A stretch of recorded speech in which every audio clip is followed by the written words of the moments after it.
If you want to find, like, the absolute fastest growing real estate in the country right now, you really shouldn't be looking at downtown commercial skyscrapers. Right.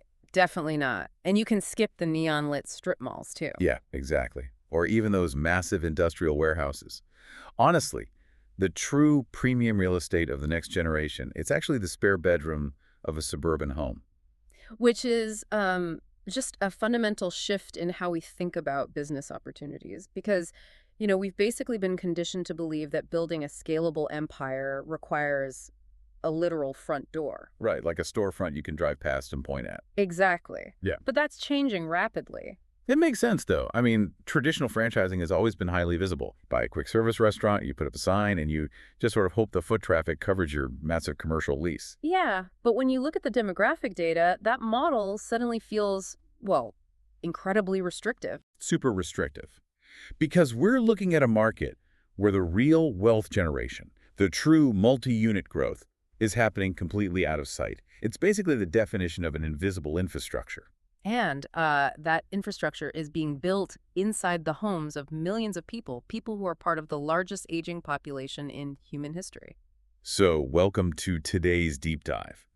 If you are a corporate professional, maybe mapping out a strategic exit from the rat race, or an existing business owner looking to diversify an investment portfolio. Or even a semi-absentee investor evaluating new models. Exactly. We are unpacking something very specific for you today. Our mission is to analyze a massive opportunity within the senior care sector by really breaking down the mechanics of a legacy brand called Homewatch CareGivers. And to evaluate this properly, we really have to treat it not just as a conversation about providing compassionate care. I mean, obviously, that is the absolute baseline requirement. Right, that's table stakes. Yeah, table stakes. But we need to look at this as an analysis of a highly structured, battle-tested business model. This organization was actually founded back in 1980. Wow, 1980. Yeah. And operating a service business for over 45 years, it requires a level of operational resilience that very few franchise systems ever actually achieve. I mean, that kind of longevity implies they've survived, multiple recessions, massive shifts in healthcare regulation. Totally. And drastic changes in consumer behavior. Yeah. And looking at their operational data, they've served over 20,000 home care clients historically, all while maintaining a 4.8 out of 5 average review score across their locations. Which is huge, because maintaining that kind of score across individually owned and operated territories for decades, that's not just a byproduct of having nice employees. Right, it's not an accident. No, it is a byproduct of strict operational systems. Which is exactly what we need to pull apart today. A 4.8 average is definitely an operational playbook thing. We need to figure out the actual mechanisms behind this model. Yeah, the nuts and bolts. Exactly. Like, why does it work mathematically? And what does it actually take for someone, maybe you listening right now, to step out of the corporate world and act as the CEO of a territory like this? I think the best place to start is by looking past that generic label of, senior care and examining the specific product architecture they're delivering to the market. Okay, let's look at their service suite then. It's categorized as total care solutions. And when I map out how this is structured, it looks less like a traditional service menu and much more like a subscription model. Oh, that's a really good way to put it. Yeah, it feels like a continuum of care that just automatically upgrades as a person's life stages change. Like, you aren't selling one isolated block of hours. The mechanism seems designed to make you a permanent partner in their aging process. That subscription model analogy gets right to the heart of their unit economics. Because, one of the biggest silent killers of any service business, whether it's a fitness center or a traditional home care agency, is customer churn. Right, losing the client.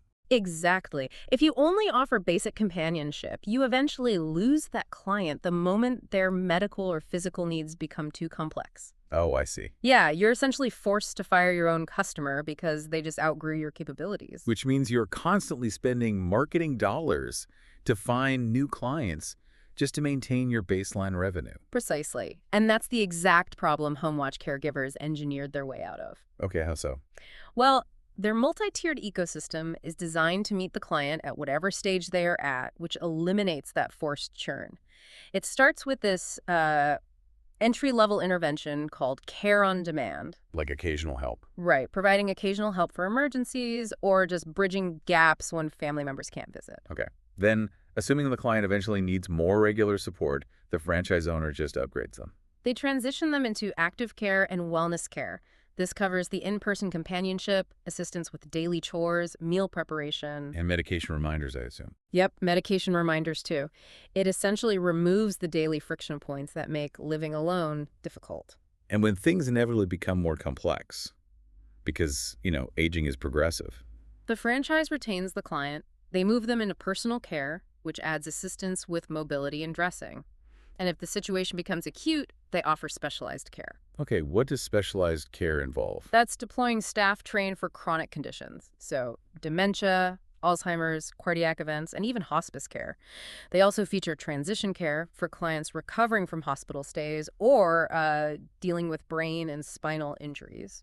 Let's translate that continuum into business math for a second. Mm-hmm. In terms of customer lifetime value, or LTV, this approach is staggering. It really is. If a franchise owner acquires a client at that care-on-demand stage, and that client stays with the agency through the specialized care stage 5 years later, the revenue generated from that single acquisition cost multiplies exponentially. That is the core of their favorable unit economics right there. You do not have to constantly reinvest capital into lead generation every time a senior's condition changes. Right, because they're already in the system. Exactly. The client is already integrated into your ecosystem. You maximize your revenue per user while simultaneously providing a massive benefit to the community. Because the family doesn't have to go through the emotional trauma of vetting a brand new agency in the middle of the health crisis. They just adjust the service level with the administrator they already trust. Yeah, it's seamless for them. That mechanism alone basically explains the 4.8 out of 5 satisfaction rating. Continuity builds trust. But this brings me to a major operational hurdle.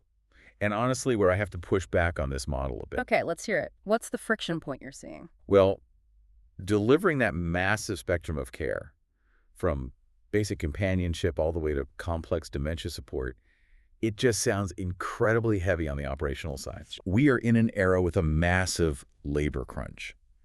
And as I look at how they propose managing this at scale, I see a heavy reliance on their proprietary technology. Specifically, something called the Homewatch Connect platform and a wellness hub. Right.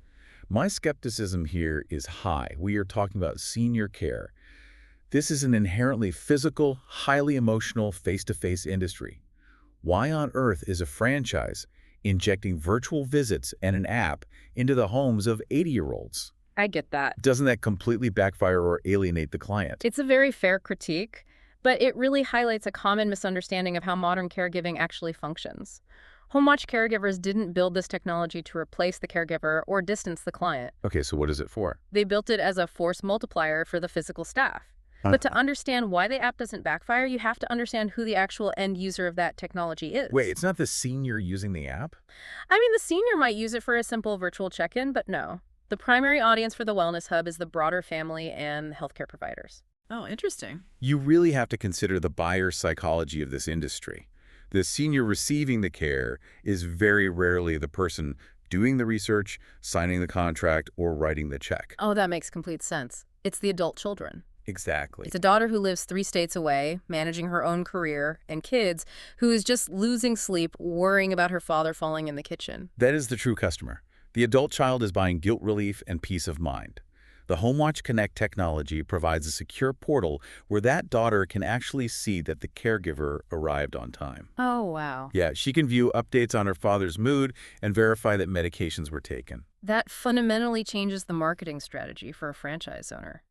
You aren't just selling a standard physical service anymore. No, you are selling a transparent, premium experience. If I'm an investor evaluating this, that technology is a massive competitive moat. It creates incredible stickiness for the business. Consider the alternative, right? If a family is using a traditional mom-and-pop agency that relies on paper logbooks, the adult child has zero visibility into what's happening. Right, they're just guessing. Yeah. Once a family plugs into the Homewatch Wellness Hub and gets used to that daily peace of mind, they are highly unlikely to cancel the service just to save a few dollars with a lesser-equipped, localized competitor. It basically transitions the business from a commodity to an indispensable tool for the family.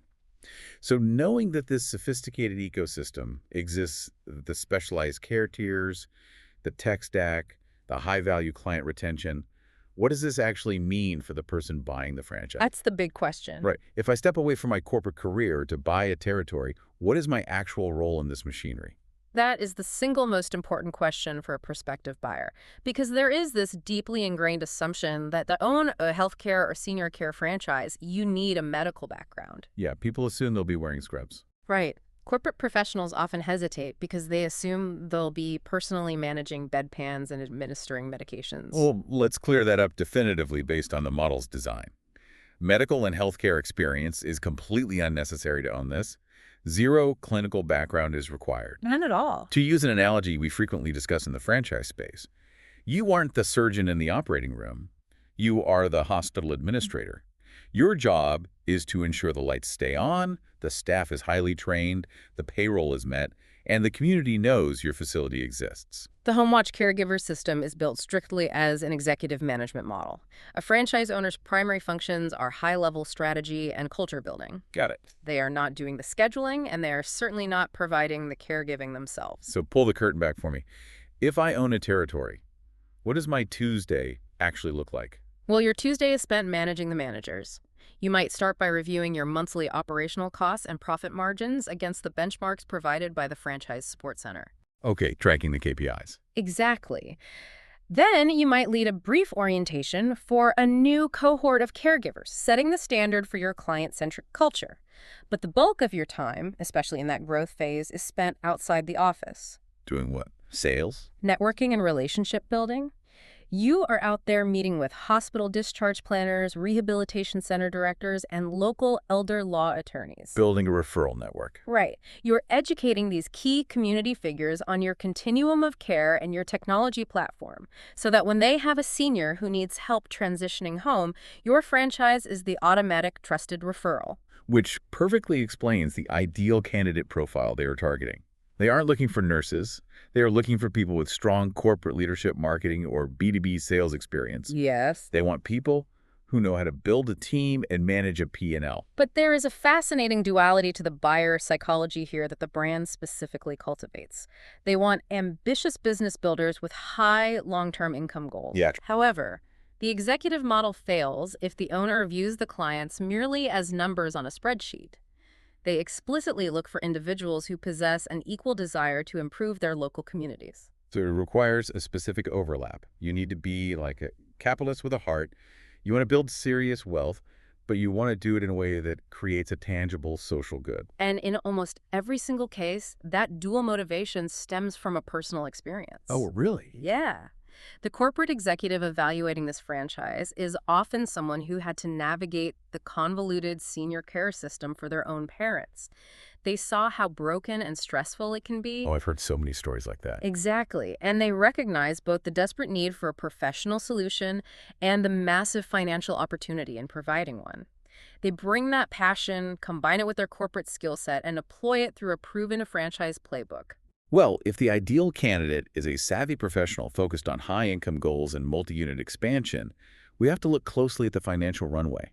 Leaving a lucrative corporate salary or reallocating investment capital requires the math to make absolute sense. Right, the numbers have to work. And the financial barrier to entry in the senior care sector often surprises investors. Because they're used to food or retail. Exactly. Investors who are used to evaluating food or retail concepts where the initial capital requirements can easily exceed $1 million before the doors even open are usually pretty shocked. The overhead is entirely different here because there is no massive commercial build-out. Let's look at the hard numbers for immediate clarity. The total initial investment range to open a Homewatch CareGivers franchise falls between $92,310 and $154,000. That is an exceptionally lean startup cost for a legacy brand. You are accessing a 45-year-old operating system for under $160,000 at the absolute high end. Yeah, that's incredibly accessible. And to qualify financially, an investor needs a minimum of $80,000 in liquid cash and a total net worth requirement of $350,000. Right.